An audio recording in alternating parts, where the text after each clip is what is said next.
गिबि गिबियावनो रायजो राजानिसिम आं बाथौ मेला केन्द्र बाथौ मेला आफादनि नेहाथारि जानानै नोंथांमोननि खौरां मेलनिजों आङो रायजो राजानिसिम गोसो गोरबोनिफ्राय साबायखर बावहरग्रोनाय थाबाय। जोंहा थांनाय मागोनि नैथि मंगलबारनिफ्राय जागायदोंमोन।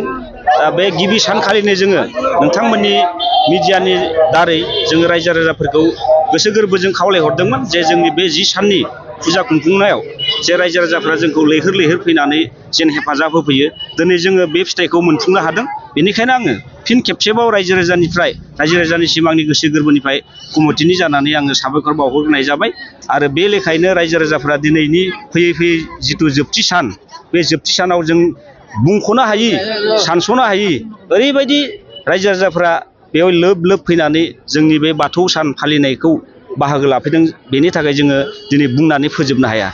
आरो जोङो बे 10 सानाव बायदि बायदि हारिमुजों लोब्बा लानानै बायदि बायदि खननाय मोसानाय आरो धोरोम सिबिनायजों लोब्बा लानानै बायदि बायदि गोजान गोजान जायगानि धोरोम सिबिसुलाफोरा बेयाव बाहागो लाफैदों।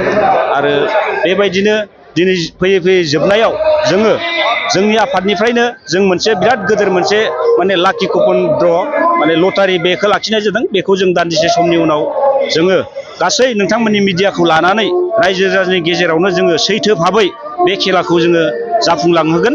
आरो बेखौबो आङो रायजो राजानि सिगाङावनो आफादनि जानानै फोरमायहरखानाय थाबाय।